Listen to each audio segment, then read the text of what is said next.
You know, whether you're a Republican or a Democrat or an independent, we all share a common history of about 230 years ago. The United States was founded on some core principles, and we benefit a lot from a lot of source material, not just around the Constitution itself, but also the people who prepared the Constitution writing about what they were trying to get at, the so-called Founding Fathers. I'm going to read you a quote. James Madison, who was one of the big architects of the Constitution, pointed out, quote, "If men were all angels, no government would be necessary," end quote. What he was getting at is that in a country or in a nation, one of the hallmarks of democracy is the ability for the collective good to be defined by the free exchange of ideas and the ability for what is best for most or what is best for all to emerge through consensus building, through compromise.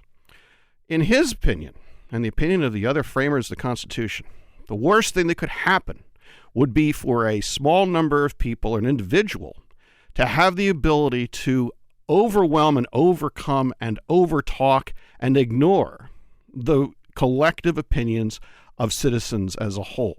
That's a fundamental rule in American democracy. Now, in order to have that, you had to deal with the issue of economics. You had to deal with the issue of strength of economic power. You had to deal with what happened if an individual had a strong economic interest in a particular outcome. What would you do if, in fact, the decision of government would be of particular importance to one person or one group of people? So the principle became, if you had a strong financial interest, you had to do everything possible to avoid that personal financial interest having an effect upon your decision making. Now, that didn't just become part of the Constitution. That also became part of corporate law. It's how companies are governed. If you're on the board of directors of a company, you have a strong financial interest, you can act. You're actually supposed to recuse yourself from making a decision. You see it in not-for-profits. You see it in how lawyers and doctors and accountants and financial managers manage the affairs of their clients. You're supposed to avoid personal, direct financial interest that would run counter to the interest of others. Yet we're now in a situation where the Republican Party and the administration coming in are saying to us, you don't have to worry, Americans, about these conflict rules. That's basically what happened on the Sunday shows this week. It's what's going on. You see it everywhere. The argument is, well, if you have a group of people who are successful business people, they're wealthy, they're not going to be likely to be corrupt because they don't need the money. You hear the argument that if somebody is a successful business person, they're better able to understand the business world, and they'll bring sophisticated skills. All those things, I think, are actually true. I'm a business person myself. I spend, as you know, a lot of time working on starting new businesses here in the nation's capital around the country, spend a lot of time with innovation. And my experience being involved in various industries has allowed me, including, say, the financial service industry and technology, I do understand as a business leader the way industries work. And if I chose to get involved in regulation, I would be much better able to understand how those markets worked and be able to regulate my peers. So I think there is an argument to be made that a business person would be a good regulator. I can also say, as somebody who's grown businesses and managed large teams, if you have the ability to work with large numbers of people and inspire them and figure out how to promote their best interests, which is what a good business leader should do, that again is a great skill for a successful or a useful politician. I also think that business people can be very, very good at developing empathy. You have to understand your customer.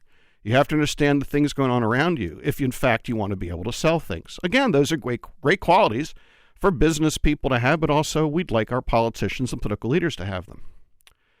And make no mistake, it's hard to run a business in this incredibly complex world we live in. There are a lot of rules, a lot of unspoken requirements, a lot of customer requirements, a lot of expectations.